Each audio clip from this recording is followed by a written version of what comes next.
네, 오늘 제목은 다말 속에 나타난 예수 그리스도라는 제목으로 창세기 38장 1절에서 30절과 마태복음 1장 1절에서 3절 말씀을 가지고 함께 나눠보도록 하겠습니다. 오늘 본문 창세기 38장은 성경을 읽다가 당황하게 하는 본문입니다. 왜냐하면 매우 충격적이고 이해하기 어려운 사건이 기록되어 있기 때문입니다. 더구나 이상한 점이 있습니다.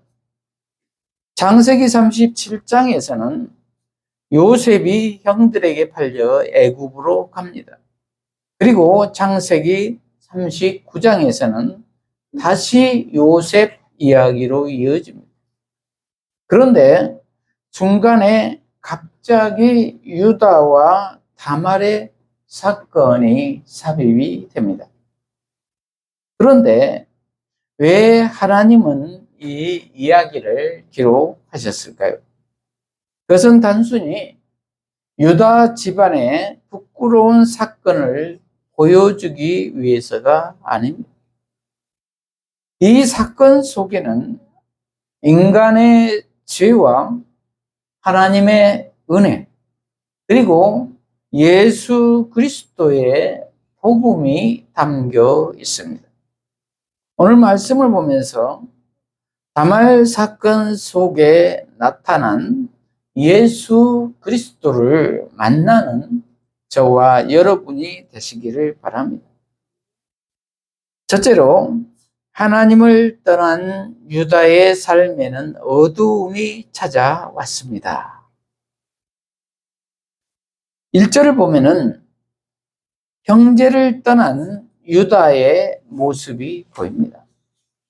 그 후에 유다가 자기 형제들로부터 떠나 내려가서 이렇게 기록하고 있습니다. 그런데 여기에서 유다가 자기 형제들로부터 떠나 내려가서 라는 표현은 단순한 지리적 이동이 아닙니다. 이것은 영적인 하락을 의미합니다. 유다는 형제 공동체를 떠났습니다. 믿음의 자리에서 멀어졌습니다. 그리고 가나안 사람 히라와 가까워졌습니다. 그것은 무엇을 의미합니까? 신앙이 무너지기 시작할 때 특징이 있습니다. 첫째는 예배를 멀리합니다. 둘째는 말씀을 멀리합니다. 셋째는 믿음의 사람들과 멀어집니다.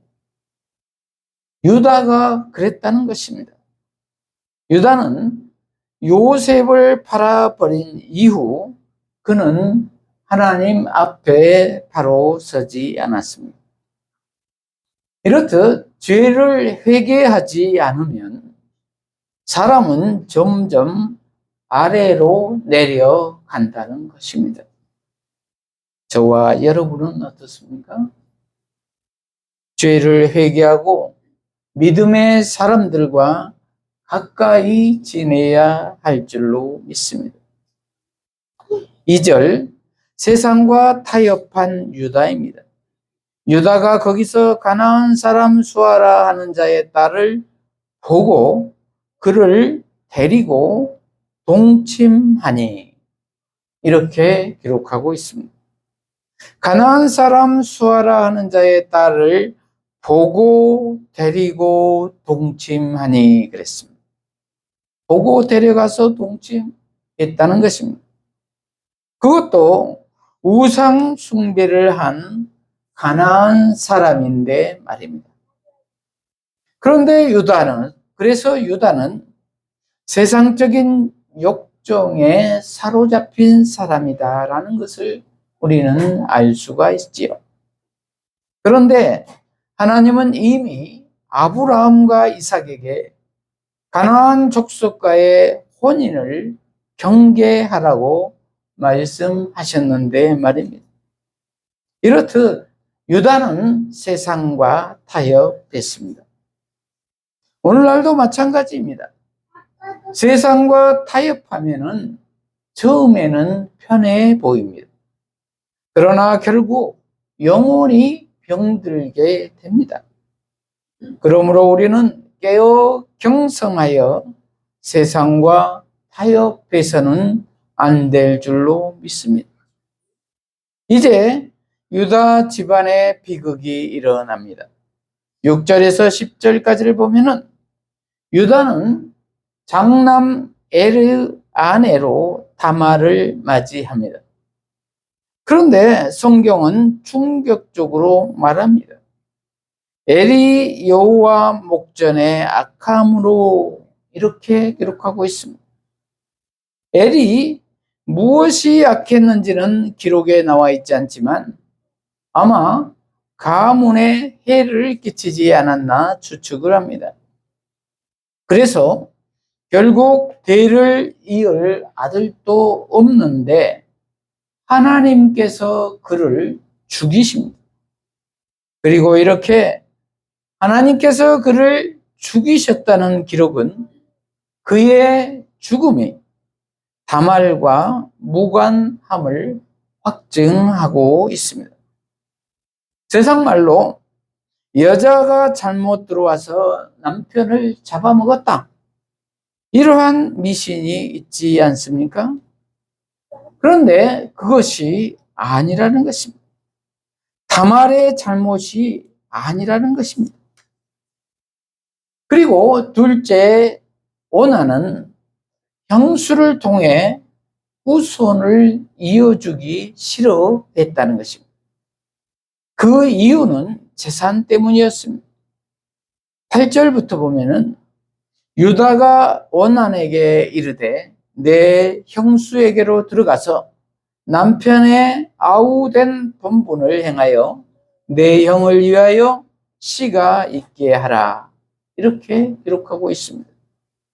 그 당시는 수혼법 또는 계대 결혼이라는 것이 있어서 자식 없이 죽은 형을 위해 동생이 그의 형수와 결혼하여 형의 이름과 기업을 잊게 하는 제도가 있었습니다.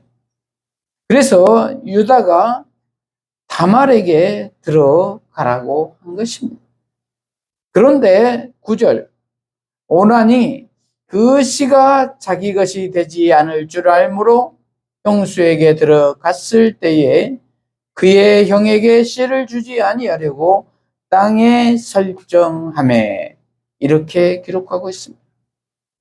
그는 부부 관계를 하면서도 땅에 설정했다는 것입니다. 그것은 형의 씨가 생기게 되면은 법적으로 형의 재산이 그 아들에게로 돌아가게 되므로 재산에 욕심이 생겨 그렇게 했다는 것입니다. 그래서 10절, 그 일이 여호와 보기에 악함으로 여호와께서 그도 죽이시니 그랬습니다. 이렇듯 오난은 자기 욕심 때문에 하나님의 질서를 거부한 것입니다. 그래서 결국 오난도 죽임을 당합니다. 여기에서 우리는 교훈을 얻어야 할 것입니다. 하나님은 언약과 책임을 가볍게 여기지 않으신다는 것을 말입니다. 그러므로 우리도 하나님께 받은 사명을 가볍게 여겨서는 안 될 줄로 믿습니다. 믿는 자로서의 본을 보이는 삶을 살아야 할 줄로 믿습니다. 11절, 버림받은 다말입니다. 유다가 그의 며느리 다말에게 이르되 수절하고 내 아버지 집에 있어 내 아들 셀라가 장성하기를 기다리라 하니 셀라도 그 형들같이 죽을까 염려함이라. 다말이 가서 그의 아버지 집에 있으니라. 이렇게 기록하고 있습니다. 유다는 셀라까지 죽을까 두려워 다말을 친정으로 돌려보냈다는 것입니다. 그러나 사실은 셀라를 줄 생각이 없었습니다. 이렇듯 다말은 철저히 버림을 받았습니다. 남편도 잃고 미래도 잃고 희망도 잃었습니다. 그런데 성경은 말하기를 인간은 버려도 하나님은 절대로 버리지 않으신다는 것입니다. 혹시 저와 여러분도 이러한 상황에 있지는 않습니까? 그렇다면 하나님만을 신뢰하고 믿음으로 나아가야 할 줄로 믿습니다. 둘째로, 인간의 죄악 속에서도 하나님은 구속사를 이루신다는 것입니다. 인간의 죄악 속에서도 하나님은 구속사를 이루신다는 것입니다. 12절에서 18절을 보면은 육신적으로 무너진 유다입니다. 얼마 후에 유다의 아내 수아의 딸이 죽은지라 유다가 위로를 받은 후에 그의 친구 아둘람 사람 이라와 함께 딥나로 올라가서 자기의 양털 깎는 자에게 이르렀더니 어떤 사람이 다말에게 이르되 말하되 내 시아버지가 자기의 양털을 깎으려고 딥나에 올라왔다 하니라. 이렇게 기록하고 있습니다. 세월이 지나 유다의 아내도 죽습니다. 그 후 유다는 양털 깎는 곳으로 올라갑니다. 14절, 그가 그 과부의 의복을 벗고 너울로 얼굴을 가리고 몸을 잎사고 딥나 길곁 에나임 문에 앉으니 이는 셀라가 장성함을 보았어도 자기를 그의 아내로 주지 않음으로 말미암음이라. 이렇게 기록하고 있습니다. 셋째 아들 셀라가 장성하였어도 다말에게 그를 주지 않았다는 것입니다. 왜냐하면 또 셋째 아들까지도 죽을까 두려워서 그랬습니다. 하나님의 언약은 생각하지도 않고 말입니다. 인간적인 생각을 한 것입니다. 그래서 다말이 신전 장기로 변장하고 나서기로 한 것입니다. 15절, 그가 얼굴을 가리었으므로 유다가 그를 보고 창녀로 여겨 길 곁으로 그에게 나아가 이르되 청하건대 나로 내게 들어가게 하라 하니 그의 며느리인 줄을 알지 못하였음이니라. 그가 이르되 당신이 무엇을 주고 내게 들여오르느냐. 유다가 이르되 내가 내 떼에서 염소 새끼를 주리라. 그가 이르되 당신이 그것을 줄 때까지 담보물을 주겠느냐.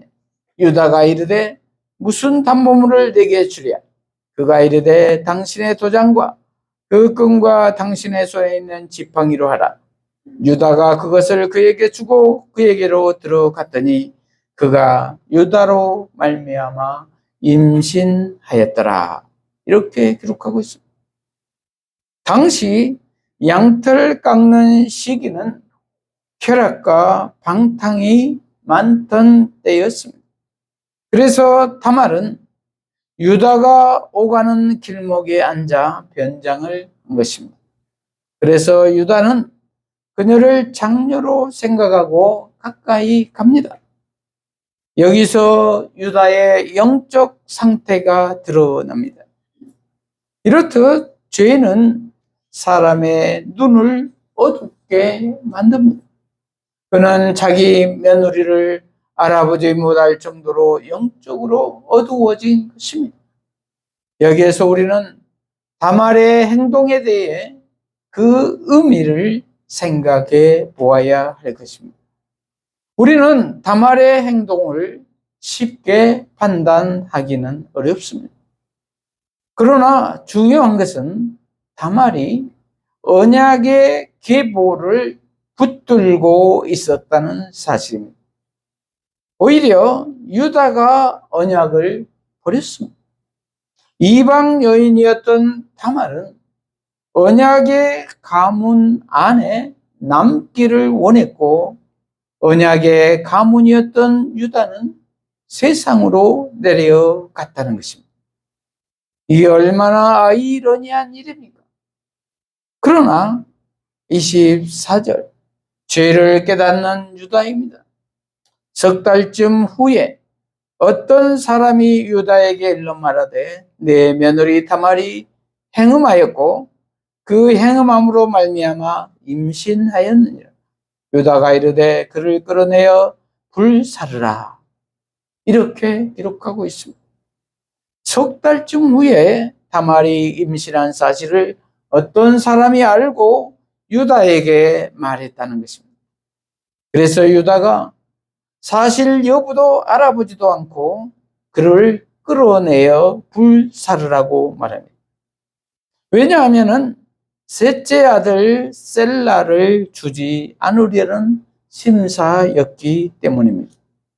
그리고 자신이 셋째 아들 셀라를 주지 않아 수혼법, 계대 결혼법의 책임을 회피하려는 것이었습니다.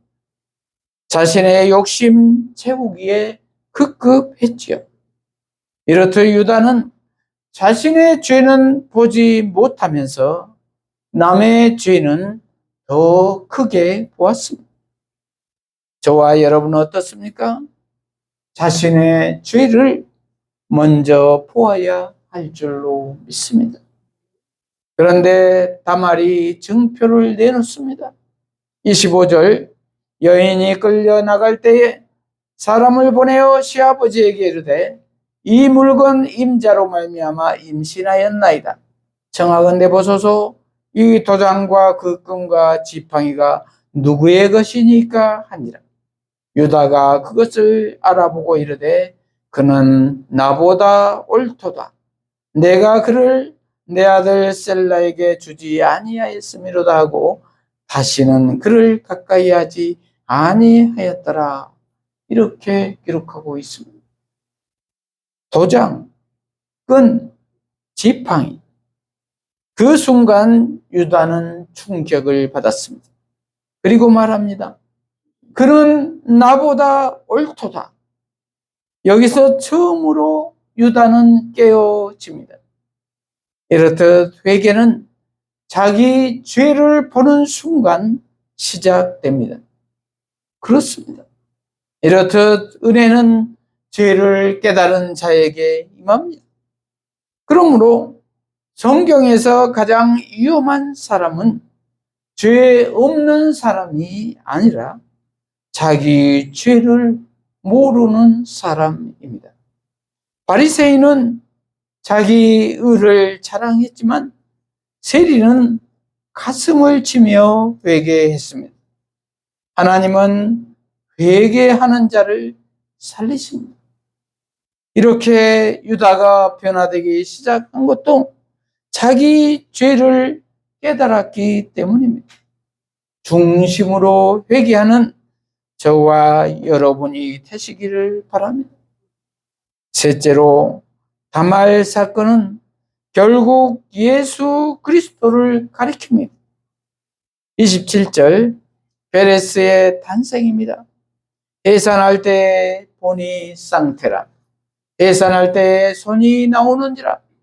산파가 이르되 이는 먼저 나온 자라 하고 홍색 실을 가져다가 그 손에 메었더니 그 손을 도로 들이며 그의 아우가 나오는지라. 산파가 이르되 내가 어찌하여 터뜨리고 나오느냐 하였으므로 그 이름을 페레스라 불렀고 그의 형 곧 손에 홍색 실 있는 자가 뒤에 나오니 그 이름을 세라라 불렀더라. 이렇게 기록하고 있습니다. 이렇듯 다말은 쌍둥이를 낳았습니다.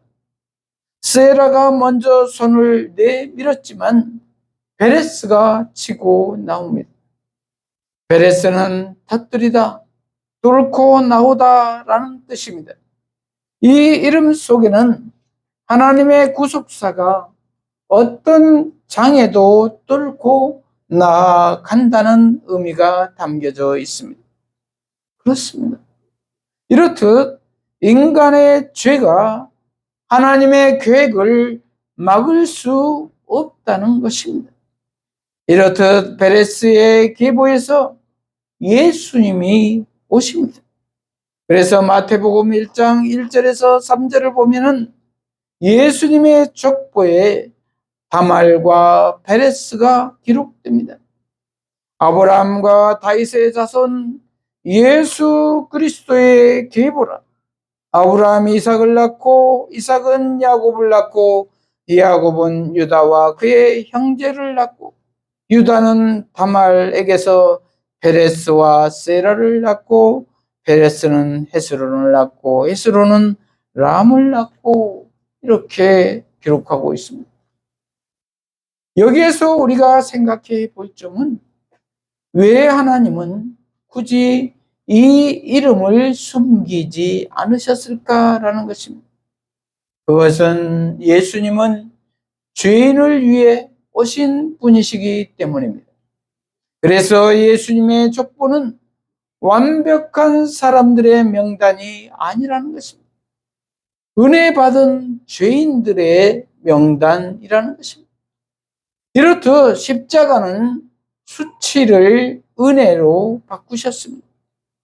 다말 이야기는 수치의 이야기처럼 보입니다. 그러나 하나님은 그 수치를 메시아의 통로로 사용하셨습니다.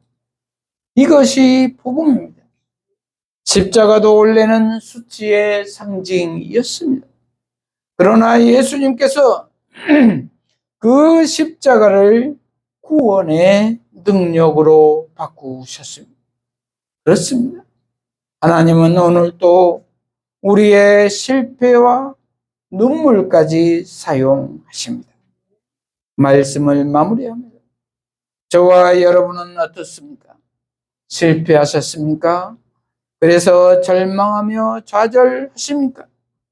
그렇다면 실패 속에서, 눈물 속에서, 절망과 좌절 속에서 함께 하시는 하나님을 바라보아야 할 줄로 믿습니다. 예수님을 바라보아야 할 줄로 믿습니다. 그리하면 하나님이신 예수님으로 말미암아, 복음으로 말미암아 이 땅에서 기름진 복과 하늘의 신령한 복을 누리게 될 줄로 믿습니다. 이러한 우리 모두가 되시기를 축복합니다. 기도하십시다.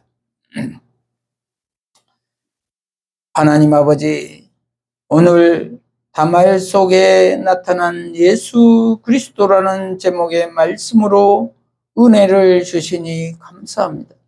우리 모두가 지금 실패와 눈물과 절망과 좌절 가운데 있을지라도 오직 예수 그리스도만을 붙잡아 이 땅의 기름진 복과 하늘의 신령한 복을 풍성히 누리는 삶을 살게 하여 주시옵소서. 예수님 이름으로 기도합니다. 아멘. 시간 찬송